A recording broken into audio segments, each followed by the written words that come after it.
Pak, Bu, Pak, tahu enggak betapa perjalanan saya capek sampai ke sini?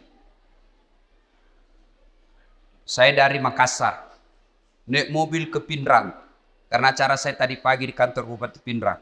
Naik mobil lagi ke Parepare, naik mobil lagi ke sini, berjam-jam baru sampai. Kenapa saya paksakan datang ke sini? Karena saya menghormati undangan Bapak Ibu sekalian. Jadi tolong hargai itu perasaanku. Kalau saya ceramah simpel itu HP cilaka. Serius, dia ketawa, serius kayak ini. Jangan mau siaran langsung. Kalau kau siaran langsung nanti ada kesalah ngomong saya viral lagi. Kita mau dengar ceramah Ustadz kalau pulang gampang. Gimana caranya? Buka ke YouTube. Tulis Dasat Latif, ceramah Isra Mi'raj Wajo, keluar mini di sini. Kalau kau rekam sendiri, gambarnya tidak bagus karena HP-mu sudah kabur. Nonton kok, sudah itu kau nonton, jangan lupa like and share. Ya, jelas ya? Simpan HP. Wakhalaidan. Bismillahirrahmanirrahim. Innallaha wa malaikatahu yusalluna 'alan nabi.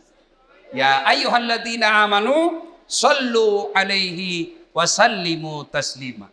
Sesungguhnya Allah dan para malaikatnya bersalawat kepada Rasulullah Muhammad sallallahu alaihi wasallam.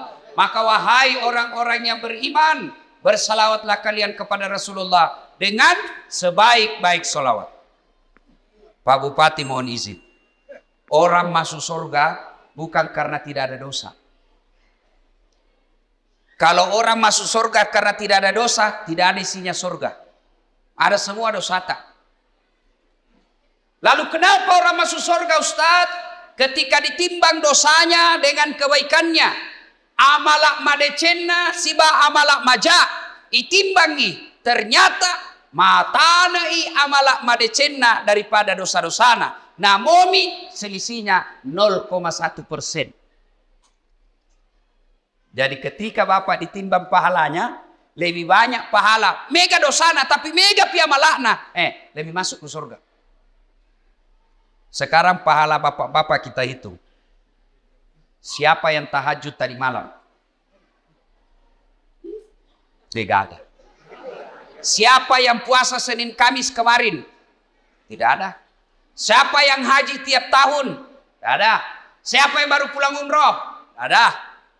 Lalu kalau itu ji pahalamu, mau masuk surga, dena gena. Maka ketika kumpul seperti ini, kasih banyak amalmu dengan bersalawat.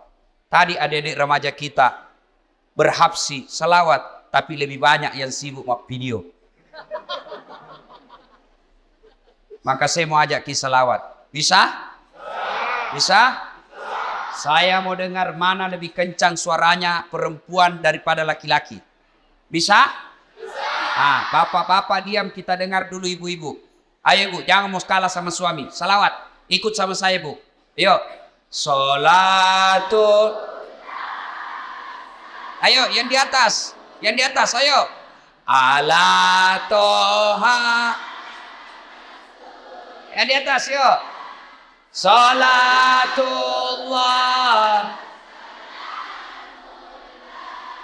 ala Yasin.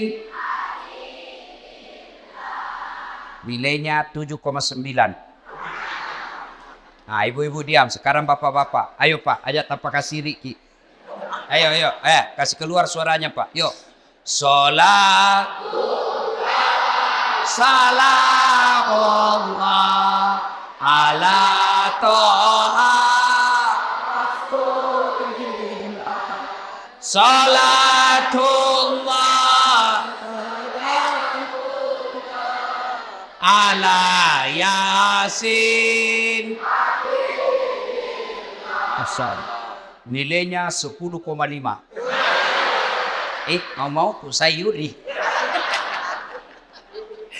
Ibu bapak saudara-saudara sekalian, teristimewa Pak Bupati Bapak Dr. Haji Amran yang saya hormati dan seluruh aparat sipil, polisi, tentara yang hadir di tempat ini, anggota DPR yang hadir di tempat ini. Saya mohon maaf tidak sebut satu-satu, samping karena keterbatasan waktu, juga karena saya tidak tahu nama tak. Nah, dalam Islam ada 2 nama tahun yang aneh-aneh. Kenapa aneh? Lain-lain. 1, tahun gajah. As-Sojajina Nabitta. Yang kedua, tahun duka cita. Mamiraja'na Nabitta. Kalau maulid digambarkan dalam lagu, pada zaman dahulu kala, pada zaman jahiliyah, lahirlah seorang rasul yang terakhir dan mulia. Itu maulid. Kalau Isra Mi'raj lagunya apa? 27 Rajab Nabi Muhammad diisrakan dari Masjidil Haram ke Masjidil Aqsa. Ah, itu lagunya ibu-ibu zaman dulu. Dulu. Komakelong ibu-ibu Riolo, ada dakwah di dalamnya, ada sejarah. Ditanya, tanggal berapa Isra Mi'raj? 27 Rajab. Dari mana? Masjidil Haram ke Masjidil Aqsa. Itu lagu dulu.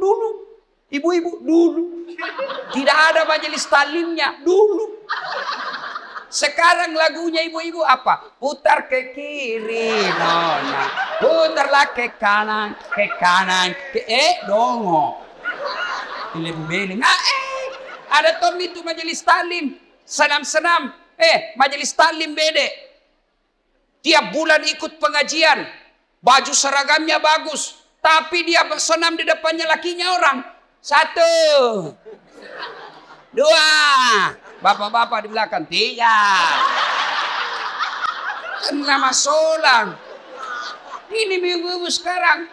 Kalau ibu-ibu dulu kan bagus lagu-lagunya. Nah, kenapa disebut tahun duka cita ya Mamirajae? Maga ne asangi tahu apa bahasa Bugisnya duka cita. Mesti jawana nabita. Kenapa? Karena ada 2 orang yang mencintai dan dicintai Nabi meninggal pada tahun yang sama.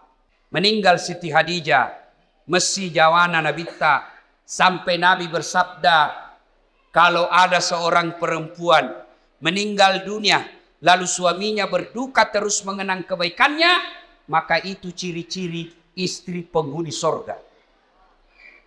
Saya ulang ibu, angkalinge madecet-deceng, oi ibu, makanya nabita, ya ko angka makunrai mati. Nah, mesti nyawana lakena. Nah, ngeret teruk decet-decet na lakena. Maka itu ciri-ciri penghuni sorga itu yang meninggal. Jadi kalau ibu-ibu lebih dulu meninggal, Nabilan suami tahu, kenapa cepat sekali meninggalin istriku? Meskipun dia bau muluna, tapi ku sayangi. Rasanya tidak bisa hidup ini tanpa istri saya. Baik sekali sifatnya Ustaz. Calon penghuni surga itu. Tapi kalau sebaliknya, begitu ibu meninggal, suami masuk kantor berteriak, "Merdeka!"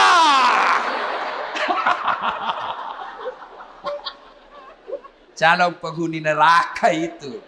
Kada tahu itu perempuan akal-akala Satpol PP. Periksa terus HP-nya suaminya. Bagaimana ndak turun nak kena COVID suamimu? Kenapa bisa Ustaz? Setiap kau periksa HP-nya suamimu pasti turun imunnya. Tasil mat.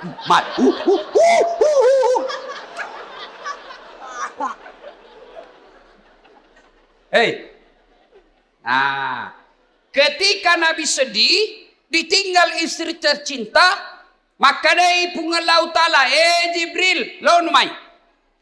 Jibril, sini kamu. Turun kau jemput kekasihku Muhammad. Alai. Bawa jalan-jalan, saya mau hibur dia. Masya Allah. Nabi berduka, diundang oleh Allah untuk ketemu. Masya Allah. Saya saja pernah dapat undangan ceramah di istana wakil presiden.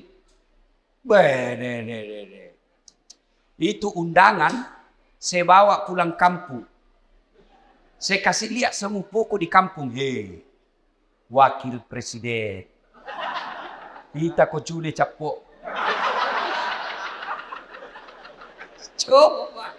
Itu baru wakil presiden ngundang. Sudah bangga. Bayangkan kalau Pak Bupati. Alena beliau na undak ki. Na kiriga ki sura. Na tiwika ki ajudanna. Na undak ki Pak Bupati lo bola jabatangin mandre. Bede deh. Masan na nyawai Pak. Padahal Pak Bupati paling lama 10 tahun. Kalau untung. Kalau tidak 5 tahun. Wabillahi taufiq wal hidayah. Tapi baik ini Pak Bupati, baik-baik. Begitu beliau tahu meskipun tidak diundang secara resmi, beliau tahu ada Ustadz Dasat Latif, jam 5 kasihan dia sudah tunggu saya. Menunggu ulama bukan artis. Bagus ini Pak Bupati. Alhamdulillah. Karena maki Pak Bupati. Kalau tadi kita bilang jam 9, kalau mau maki jalan maki. Udah. Karena beginilah risikonya jadi bupati. Banyak kesian kegiatannya. Jadi kalau beliau nanti izin pergi, jangan lagi bilang, oh Pak Bupati na tinggalkan. Tidak. Di tempat lain juga dibutuhkan. Kan sekarang giliran Pak Ustadz. Beliau sudah sambutan tadi dan sambutannya luar biasa. Batina mak ganti. Nah bilang di kampungku, nah cucu kak materu. Ya rona tanya nama cucu masuk Pak. Masya Allah. Allahu Akbar. Nah, ketika Nabi sedih, diundang. Saya tidak usah cerita panjang lebar tentang Isra Mi'raj karena Bapak semua sudah tahu ceritanya. Diundang dan dikasih hadiah apa? Bukan puasa. Bukan haji. Bukan zakat. Tapi diundang untuk dikasih apa? Sholat. Sempadan 5 waktu. Maknanya, ketika ada masalahmu, Allah prioritaskan jalankan apa? Jangan kau tinggalkan Allah. Ada masalahmu, jangan kau jauhi Allah. Ada masalahmu, pacari Allah. Dekati Allah. Bagaimana cara dekati Allah? Paling penting, paling utama, sholat 5 waktu. Nabi lagi ada masalah. Lagi berduka ditinggal istri. Lagi berduka ditinggal kakek beliau. Allah kasih, Muhammad sini. Saya kasih kau hadiah. Apa? Sholat 5 waktu. Berarti kalau ada masalah Pak, pakai sini sampajat. Ada di sini tidak ada masalahnya? Ada? Muka-muka pun masalah sama saya ini. Siapa paling banyak masalahnya di tempat ini? Siapa? Pak Bupati. Kenapa paling banyak masalahnya? Melaksanakan janji-janji kampanye. Kapan lagi kita nasihati Bupati? Kalau kau kan tidak bisa kau nasihati Bupati. Kalau saya marah, biar ini marah saya pulang nanti selesai. Semua punya masalah. Pak Andi, ada masalahnya. Semua kita punya masalah. Ustadz Dasat, banyak masalah Pak. Diundang ceramah, ditinggal mobil. Di tengah hutan. Diundang ceramah, berapa jam naik speed? Paling 2 jam, paling lama 3 jam. Ternyata 9 jam. Diundang ceramah, Ustaz saja dulu yang bayarkan tiket. Nanti kami ganti. Sudah kita pulang. Tidak ada ganti-ganti tiket. Semua itu masalah. Ada juga masalah kalau diundang kita di kantor pejabat, kantor-kantor pemerintah. Lain di tanda tangan, lain isi amplop. Biasa nakal begitu. Nah kasih tanda tangan kosong. Langsung ku bilang, tulis memang di situ angkanya deh. Nanti beda kau transfer lain, kau tuh teken di sini. Kau kurangi 0-1, boy besar. Semua ada masalah. Apalagi masalah? Masalah paling besar buat kami ini para pendakwah hampir tidak pernah di rumah. Saya tinggalkan istri hanya tinggal sampai 2 jam pergi lagi. Saya pulang nanti di paling sampai di Makassar jam 4. Jam 6 ke bandara lagi. Sering tinggalkan istri. Sering tinggalkan anak. Sering tinggalkan keluarga. Lagi dalam perjalanan tiba-tiba dapat telepon. Malasen dok. Gelisah kita mau pulang tapi jamaah juga menunggu. Semua orang ada masalah. Masalah paling berat buat sekarang saya Pak Bupati, banyak janda-janda curhat. Dek, kenapa kau yang ribut? Tapi Pak Ustaz, saya baru meninggal suamiku. Kasihlah doa-doa penenang. Saya balaslah, saya kasih doa-doa dan ayat-ayat supaya tenang hatinya. Lama-lama dia bilang, Ustaz, maukah Ustaz menjadi imam dalam hidup? Saya bilang, mohon maaf ibu, saya bukan imam, saya penceramah. Salatullah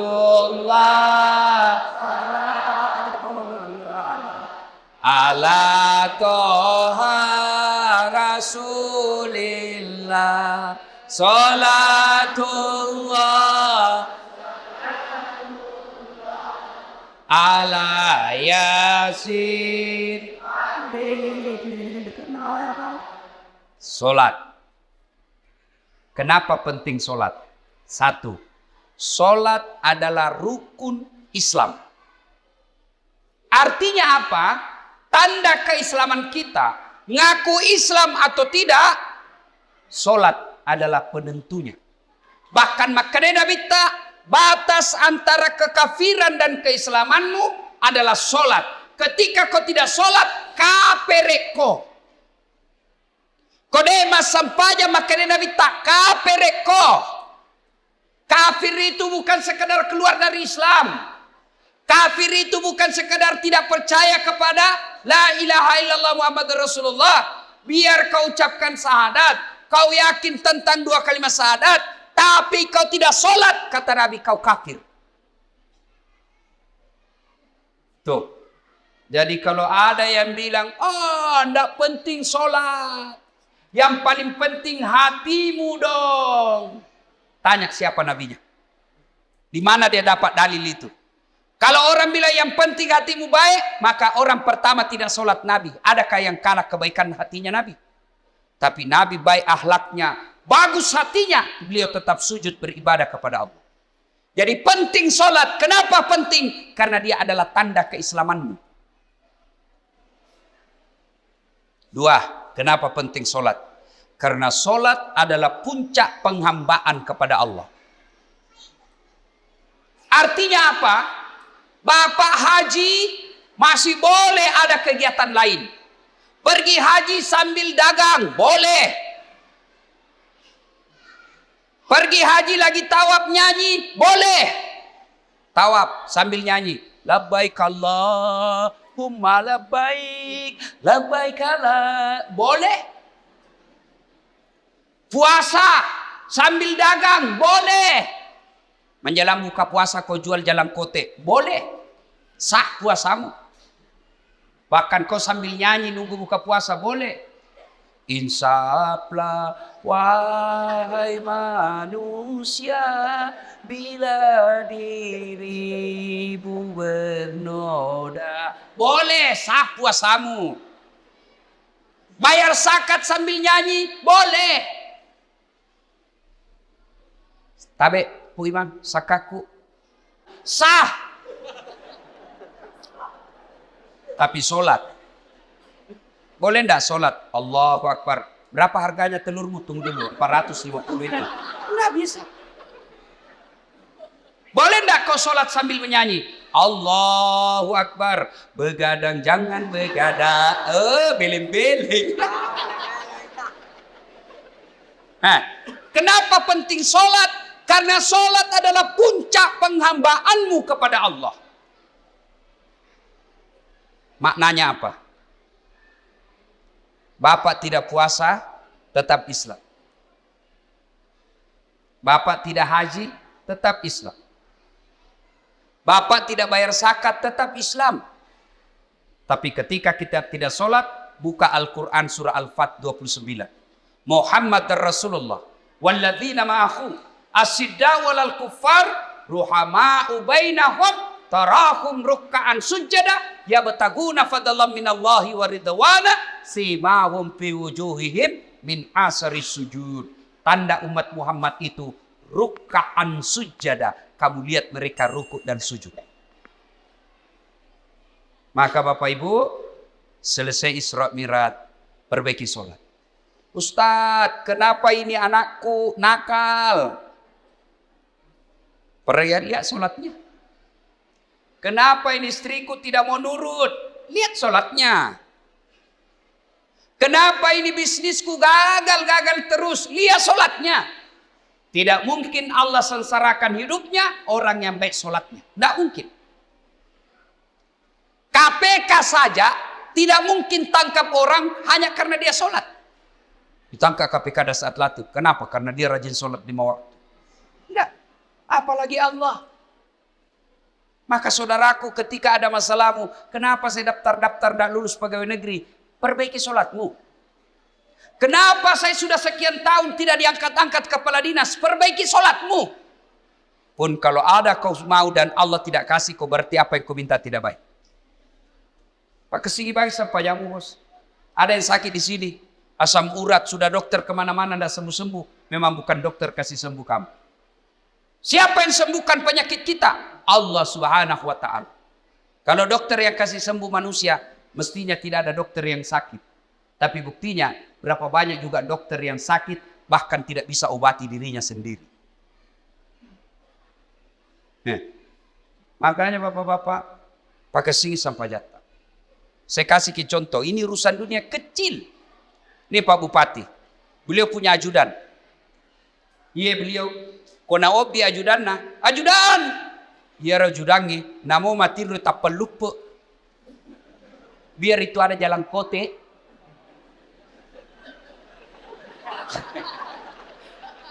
Iya Pak. Kira-kira ada ajudan dipanggil, ajudan. Tunggu dulu Pak. Ipadetekor. Coba, bagaimana hidup tidak susah? Ya, Bapak berdoa, ya Allah, perbaiki ekonomi. Ya Allah, sembuhkan penyakitku.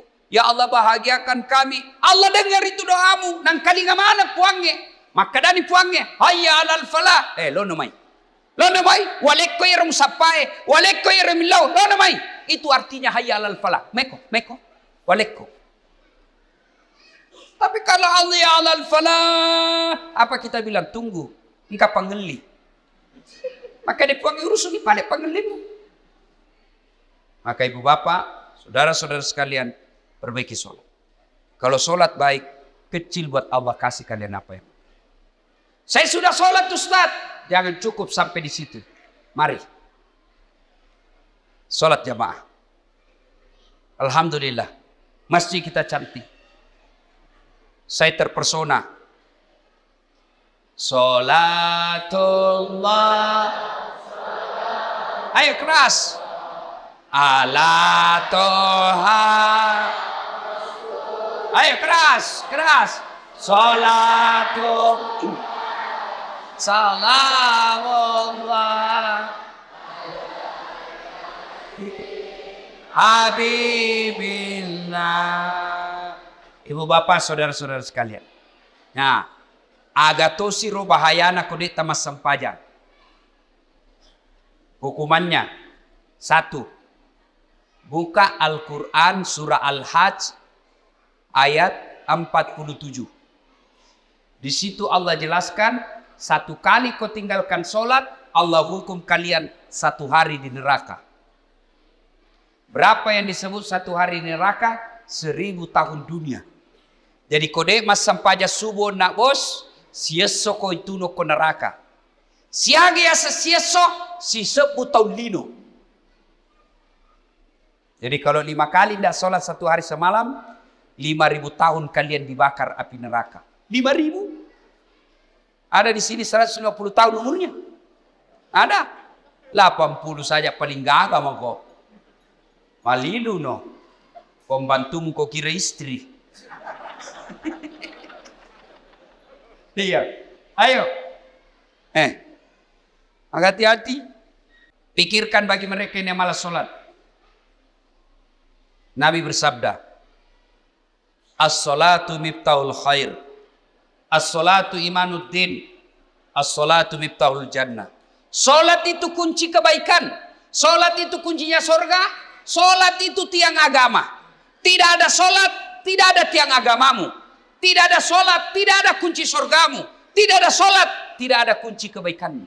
Maka begitu kalian tidak sholat, Allah perlihatkan semua pahalamu. Das'ad, ini puasa Ramadanmu. 40 tahun kau puasa. Ini hajimu 2 kali kau haji. Ini umrahmu 4 kali umroh. Ini kau punya sedekah. Ini kau bangun masjid. Ini silaturahmimu. Ini papa bukamu. Banyak amalmu. Kege goncina. Apa kuncinya? Sholat 5 waktu. Tidak ada. Allah berfirman, semua amalnya dihapus. Hati-hati kalau bapak tidak sholat. Gagal gunana. Pertama kali bapak diperiksa ketika sudah masuk di kubur, bukan haji, bukan sedekah, bukan zakat. Pertama kali diperiksa di akhir di kubur nanti, sholatnya. Maka dia Nabi tak ya kau makasih sampai jannah, amala madecena, ipare samanan nih. Kode nama kasih sampai jannah, amalakna langsung hapus, tidak ada gunanya. Hati-hati. Itulah sebabnya ketika orang mau sholat, malaikat berusaha menggagalkan karena sholat adalah kunci dari semua kebaikan. Alhamdulillah. Bapak-bapak yang sudah rajin sholat, alhamdulillah. Tapi yang belum sholat, hati-hati. Kita juga yang sudah sholat, perbaiki lagi kualitasnya. Jangan sampai sholat 30 tahun sholat tapi masalah tidak mau berhenti dalam hidup. Kenapa? Karena kita main-main sholat. Allah.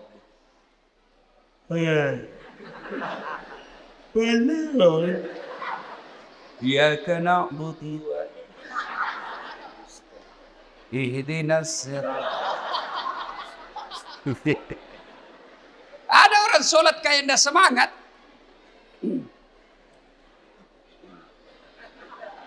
Pada tuh dia mandret.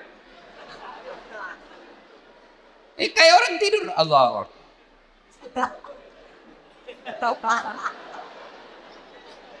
Itu ketemu Allah begitu. Ada juga yang terlalu semangat. Allahu Akbar. Biga fagurku masampanya makeju cilaka. Kau ketawa karena ku bayangkan dirimu sendiri. Oh, sholat kayak ditiup angin. Ada juga sholat standar samping.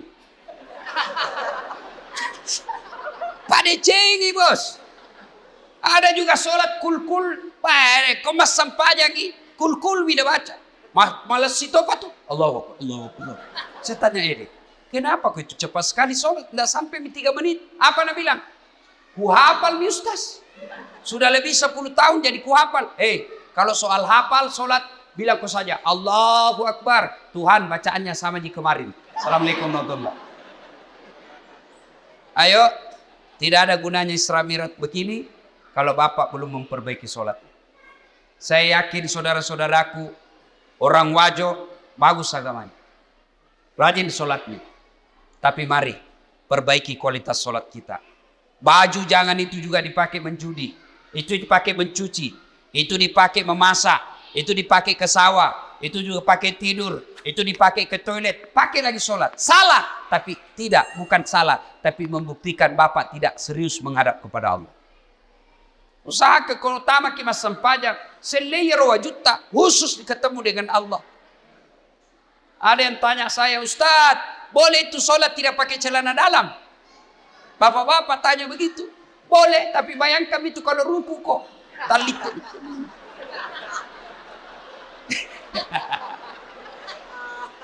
Ya ketawa ini ibu-ibu, ini urusan laki-laki. Ya, mudah-mudahan selesai sholat, selesai Isra Mi'raj ini, mari perhatikan kualitas sholat kita.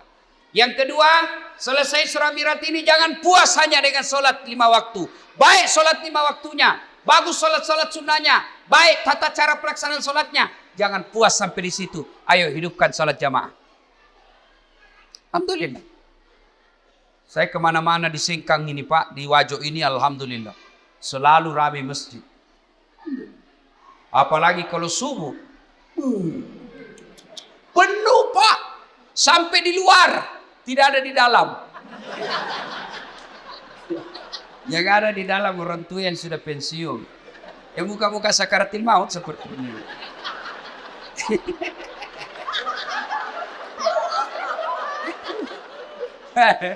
Akhirnya sampainya subuh, lomba batu. Iya. Anak muda, hidupkan jamaah masjid. Sebagai motivasi buat adik-adik sekalian. Ini Ustaz Dasat Latif, sejarah perjalanan hidup saya tidak pernah sekolah pondok. Tidak pernah masuk hafiz. Tidak pernah hafal Quran. Saya SD, SMP, SMA. SMA ku jurusan fisika. S1, S2, S3 komunikasi. Saya ngajar di UNAS Sospol. Bayangkan, apa mata kuliah saya ajar? Teknik olah vokal. Apalagi saya ajar? Fotografi, cara memfoto. Apalagi saya ajar? Teknik lobby dan presentasi. Tapi alhamdulillah bisa jadi ustadz yang seperti Pak Bupati katakan sekarang, tidak ada kalah banyak penontonku di YouTube. Sekarang sudah lebih 200 juta. Nih. Apa sebabnya kira-kira? Ya, karena saya belajar di masjid. Saya tidak pernah pondok, tapi saya rajin ke masjid. Maka adik-adik sekalian, kalian yang masih nuntut ilmu, kalian yang masih mau mencari masa depan, membina masa depanmu, ayo hidup kau di masjid. Kalau kau urusi masjid, insya Allah Allah yang urus hidupmu. Kecil buat Allah kasih kau pegawai negeri. Kecil buat Allah kasih kau rumah. Kecil buat Allah kasih kau mobil. Dekati Allah, datang kau di masjid. Sholat kau di masjid. Pernah ke penjara? Pernah? Lihat-lihat itu film-film di penjara. Susahnya itu masuk penjara. Itu penjara di Gunung Sari, Makassar. Baru Datsuki. Ada pengamannya situ. Polisi sama satpol. Security. Pintunya dijaga polisi. Masuk baru 5 meter jalan, pintu lagi. Pagarnya besi baja. Jalan lagi 10 meter, pintu lagi, besi baja lagi. 5 pintunya besi, baru bisa masuk ketemu penjara. Tapi meskipun susah begitu masuk penjara, banyaknya penghuninya di dalam. Penuh pol. Masjid tidak ada penjaganya. Buka 24 jam. Tapi kenapa masjid sepi? Itulah sebabnya adik-adik. Kalau ada yang bilang susah masuk surga, salah kondi. Masuk sata masuk surga Ustaz, salah kok. Ya roh masuk saya mata neraka. Susah masuk surga, tidak. Yang susah masuk neraka. Kenapa bisa Ustaz? Judi. Bayar atau gratis? Bayar. Narkoba bayar atau gratis? Bayar. Berzina bayar atau tidak? Bayar. Korupsi? Ditangkap polisi. Semua itu pintu masuk neraka. Dibayar Pak. Berjamaah? Gratis. Puasa? Gratis. Ngaji? Gratis. Pengajian? Gratis. Zikir? Gratis. Naik haji? Kalau mampu. Mampu Pak kok. Dan itu semua mengantar kalian masuk ke dalam surga. Maka adik-adik sekalian Bapak Ibu, ayo hidupkan sholat jamaah. Biasanya orang malas sholat jamaah kalau masjidnya tidak cantik. Penceramanya juga kadangkala neraka saja terus cerita. Mulai salam pertama sampai terakhir neraka saja cerita. Kau dibanting, dilipat, ditusuk pantatmu, dikunting. Dia bilang anak udah jauh ku bisik, bikin takut-takut. Ayo, maka alhamdulillah. Ada keluarga kita, handai tolan kita, si Jita, si Kampota, bangun masjid yang cantik ini. Masya Allah. Pak, kalau Bapak bangun masjid, datang aja ke masjid itu sudah dilindungi. Di Padang Masar masuk 7 golongan dilindungi. Apalagi kalau Bapak bangun masjid. Kalau Bapak belum bisa bangun masjid, cara makmurkan masjid, datanglah sholat berjamaah di masjid. Ibu bapak, saudara-saudara sekalian, banyak yang mau disampaikan, tapi waktu yang terbatas. Insya Allah, lain waktu dan kesempatan kita akan lanjutkan. Hikmah terpenting dari Isra Mi'raj ini, sholat. Dek gaga gunana poleki Imam Miraja tiap tahun. Selalu dengar ceramah, tapi sholat tak belum bagus, tidak ada gunanya. pun. Kalau kita sudah sholat, mari tingkatkan kualitasnya. Perbaiki rukun-rukun dan syarat-syaratnya. Kalaupun sudah lengkap semua rukun dan syaratnya, jangan puas sampai di situ. Mari lengkapi dengan datang sholat berjamaah di masjid. Bapak Ibu saudara-saudara sekalian, inilah tausiah kita pada taklim kita kali ini. Mudah-mudahan ada manfaat.